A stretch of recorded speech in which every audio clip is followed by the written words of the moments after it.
Hi! Welcome to the raw footage. ఇవాళ మనం 'tug life' అనే మూవీ గురించి మనము మాట్లాడుకుందాం. ఓవరాల్‌గా మూవీ ఎలా ఉందంటే ఓకే. ఇది సూపర్ డూపర్ హిట్ అయితే మనం చెప్పలేము. But watchable movie. After long time మన మణిరత్నం గారు అండ్ కమల్ హాసన్ కాంబినేషన్‌లో ఆఫ్టర్ 30 ఇయర్స్ అయితే ఈ మూవీ వచ్చింది. ఏదైతే ప్రీవియస్ ఈళ్ళ మూవీ ఏదైతే గనక ట్రాక్ రికార్డ్స్ క్రియేట్ చేసిందో, సేమ్ ఇది క్రియేట్ చేసింది అంటే నో అనే చెప్పాలి. ఎందుకంటే ఆ మూవీలో ఉన్న సేమ్ కాన్సెప్ట్ అయితే సేమ్. ఏదైతే mafia background, internal wars same ఇదే టైప్ ఆఫ్ ప్యాటర్న్ ఈ మూవీ కూడా ఉంది. బట్ ఏదైతే ఈళ్ళు ప్రీవియస్ వచ్చిన మూవీలో ఒక క్యారెక్టరైజేషన్ గానీ, ఒక ఎమోషనల్స్ గానీ, ఆ సీన్ ఎలివేషన్స్ గానీ, బ్యాక్‌గ్రౌండ్ స్కోర్ గానీ అన్నీ ఎవ్రీ డిపార్ట్‌మెంట్ 24 క్రాఫ్ట్స్ మనకి చాలా హైలైట్ అయినాయి. ఆ మూవీ ఒక బెంచ్ మార్క్ కిందైతే నిలబడింది. బట్ ఈ మూవీలో అయితే గనక ఏవి రిపీట్ అవ్వలేదు. ఓన్లీ కొన్ని కొన్ని సీన్‌లో మనకు కమల్ హాసన్ గారి యాక్టింగ్ గానీ, మణిరత్నం గారి టేకింగ్ గానీ, కొన్ని కొన్ని సీన్స్‌లో మనకి రెహమాన్ గారి బ్యాక్‌గ్రౌండ్ స్కోర్ గానీ హైలైట్ అయిందని చెప్పొచ్చు. దీనికి మెయిన్ రీజన్ ఏంటంటే స్లో నేరేషన్. మూవీ చాలా అంటే చాలా స్లో నేరేషన్‌లో నడుస్తది. ప్రీవియస్ అంటే మన మణిరత్నం గారి మూవీస్ ప్రీవియస్ ఎలా ఉన్నాయో, స్లో అదే టైప్ ఆఫ్ ది స్లో నేరేషన్‌లోనే నడుస్తాయి. బట్ ఏంటంటే ప్రీవియస్ మూవీస్ ఆయన ఎన్నైతే చాలా లిమిటెడ్ క్యారెక్టర్స్ తీసుకుంటారో, ప్రతి క్యారెక్టర్‌కి ఒక సీన్ అంటే ఒక వాల్యూ ఉంటది ఆ క్యారెక్టర్‌కి. అంటే సీన్ లింకింగ్‌లో గానీ, క్యారెక్టర్ ఎమోషనల్స్‌లో గానీ చాలా హైలైట్‌గా నిలుస్తాయి. సో, అందుకే ఆ ప్రీవియస్ మూవీస్ గానీ, ప్రతి మూవీ ఒక బెంచ్ మార్క్ కింద నిలబడింది. బట్ ఈ మూవీలో అవేది ఉండదు. ఎందుకంటే ఒక సీన్ టు సీన్ కనెక్టివిటీ ఉండదు. ఏ క్యారెక్టర్‌లో గూడా ఒక ఎమోషనల్ ఉండదు. అంటే ఎక్కడ సీన్‌కి కనెక్ట్ అవ్వరు ఫస్ట్ ఆఫ్ ఆల్. ఎవరి యాక్టింగ్ ఆళ్ళు చేసుకుంటూ ఎళ్ళిపోతూ ఉంటారు. ఎవరి పాయింట్ ఆఫ్ వ్యూలో ఆ క్యారెక్టర్ అట్లా ఎళ్ళిపోతా ఉంటది. పోనీ క్యారెక్టర్ ఏమైనా కంటిన్యూటీ ఉంటదా అంటే క్యారెక్టర్స్‌లో గూడా సీన్ టు సీన్ ఆ కంటిన్యూటీ గూడా మనకెక్కడ కనపడదు. అట్లాగనే సీన్‌లో గూడా మెయిన్ ఈ మూవీలో బాగా బ్యాక్ డ్రాప్ అనిపించింది ఏంటంటే ఏజ్. ఆల్మోస్ట్ ఈ మూవీలో ఏదైతే మెయిన్ రోల్స్ ప్లే చేశారో, ఇప్పుడు మన కమల్ హాసన్ గారు గానీ, నాజర్ గారు గానీ, తర్వాత త్రిపాఠి అని ఒక ఆయన ఉంటారు. ఆయన గానీ, వీళ్ళు ఎక్కువ మనకి ఫస్ట్ నుంచి లాస్ట్ దాకా కనపడుతూ ఉంటారు. ఓకే. ఒక త్రిపాఠి క్యారెక్టర్ అయితే మధ్యలో డ్రాప్ అవుతారు. బట్ నాజర్ గారు గానీ, మనకి కమల్ హాసన్ గారు గానీ, వీళ్ళు ఓవరాల్ ది స్క్రీన్ కనపడతారు. యాజ్ ఏ వాళ్ళు senior actors there are brilliant and there ఇండస్ట్రీకే చాలా సూపర్ యాక్టర్స్ వాళ్ళు. బట్ ఈ మూవీలో మనకేమవుతదంటే, ఎక్కడ young generation only 'Shambhu' and 'Trisha' ఒకళ్ళు, తర్వాత ఒక మలయాళం హీరో ఆయన ఉంటారు. ఒకాయన, ఆ తర్వాత 'గుడ్డు' అనే క్యారెక్టర్. వీళ్ళు కొంచెం యంగ్ క్యారెక్టర్స్ ఇవే. వీళ్ళ క్యారెక్టర్స్ వీళ్ళకి గూడా అంత ఓవరాల్ ఇన్వాల్వ్‌మెంట్ అనేది గూడా ఎక్కువ కనపడదు. ఎక్కువ కమల్ హాసన్ గారి క్యారెక్టర్ ఆల్మోస్ట్ మనకి స్క్రీన్ మీద ఆయనే కనపడతారు. బట్ ఒక 3 వేరియేషన్స్‌లో కనపడతారు.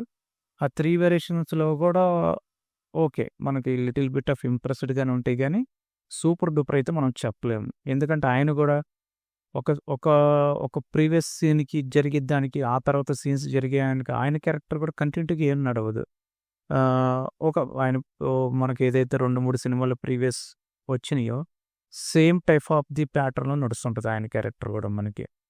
సో, దానివల్ల కొంచెం ఏంటంటే స్క్రీన్‌లో డైనమిక్స్ అయితే మిస్ అయినాయని అనిపిస్తుంది మనకి ఓవరాల్‌గా. సో, ఓవరాల్‌గా ఒక మూవీ అయితే ఇప్పుడొచ్చే జనరేషన్ ఇప్పుడు లేటెస్ట్‌గా కొన్ని మూవీస్ వస్తున్నాయి. ఆ మూవీస్‌తో పోల్చుకుంటే మాత్రం ఈ మూవీ చాలా బావుందని చెప్పాలి. ఎందుకంటే మనం 'మణి' గారి మూవీలో మనం మెయిన్ అబ్జర్వ్ చేయాల్సింది ఇప్పుడు స్క్రీన్ అనేది ఒక బ్యూటీ కనపడుద్ది దాంట్లో. ఆయన వే ఆఫ్ టేకింగ్ అవని, ఆ స్క్రీన్ ప్రెజెన్స్‌లో గాని మనకేంటంటే ఒక టైప్ ఆఫ్ బ్యూటీనెస్ కనపడతది. అదైతే మనం ఎక్కడ మిస్ అవ్వం. ఆ కలర్స్‌లో గాని, లేదంటే గనక ఆయన వాడే లైటింగ్ అవ్వని, ఏదైనా సంథింగ్ ఏదైనా వాడిని గాని, అదైతే మనకి మంచి లుక్ అనిపిస్తది.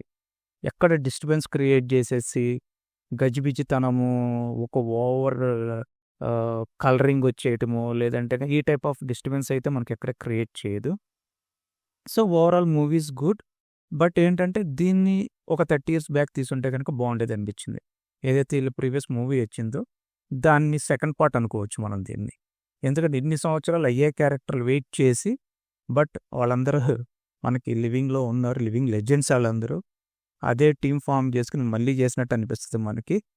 అప్పుడు ఇళయరాజా గారు చేశారు. ఇప్పుడేమో రెహమాన్ గారు చేశారు. అదొకటే వేరియేషన్ అనుకుంటా మనకి. Maybe I think so.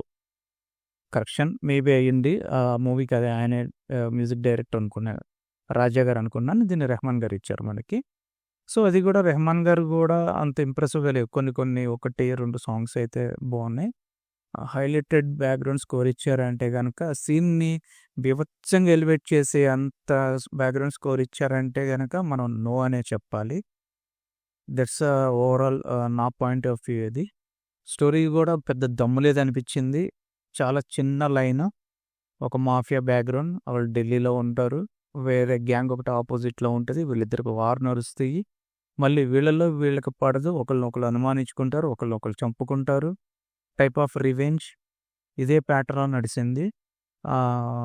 తప్ప కొత్తగా ఏదైనా స్క్రీన్ ప్లేలో గానీ, లేదంటే గనక తీసుకున్న పాయింట్‌లో గానీ ఏదైనా కొత్తగుందంటే గనక లేదనే చెప్పాలి మనం. ఎందుకంటే ఆల్రెడీ మన మణి గారు తీసిన పాత టైప్ ఆఫ్ స్టోరీయే ఇది. కొంచెం లిటిల్ బిట్ ఆఫ్ చేంజెస్ అయితే చేశారు తప్ప, బాగా చేంజెస్ తీసుకొచ్చి ఆడియన్‌ని వావ్! అని ఒక ఇంప్రెస్ చేసే అంత అయితే లేదనే చెప్తా నేను. బట్ మణి గారి movie on the respect of him మనం చూడొచ్చు. మేబీ బిగ్ స్క్రీన్ మీద ఇది అంత బావుంది అనే ఇంప్రెస్ అయితే తేలేదు గానీ, బట్ ఓటీటీలోకి వచ్చినప్పుడు ఒక మనమైతే ప్రతి ఆడియన్ అయితే చూడటానికి ఇష్టపడతాడు. ఎందుకంటే సీనియర్స్ ఉన్నారు దాంట్లో. వాళ్ళ వే ఆఫ్ యాక్టింగ్‌లో గానీ, లేదంటే మణి గారి టేకింగ్‌లో గానీ, ఇవన్నీ చూడటానికి బావుంటాయి. సో, మణి గారి ఇష్టపడి ఆయన్ని మూవీస్ ఇష్టపడేవాళ్ళైతే గనక వాళ్ళకి డెఫినెట్‌గా నచ్చుతది ఈ మూవీ. కమల్ హాసన్ గారి మూవీస్ నచ్చే వాళ్ళకి, వాళ్ళందరికీ.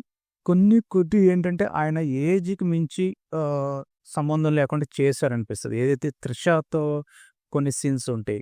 అవి ఎబ్బెట్టుగా అనిపిస్తాయి. ఎందుకంటే ఆయన జనరేషన్ వేరు, ఈవిడ జనరేషన్ వేరు. వీళ్ళిద్దరి మధ్యలో రొమాంటిక్ సీన్స్ కొంచెం ఇబ్బందికరంగానే ఉంటది. స్క్రీన్ మీద చూసినప్పుడు కూడా మనకి అది పెద్దగా అనిపించలా.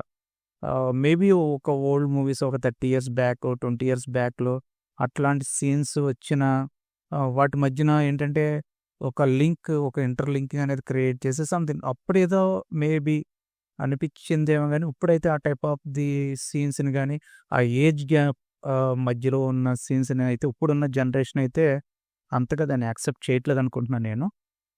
So, that's review of the 'tug life'. Okay. Thanks for watching. జై హింద్.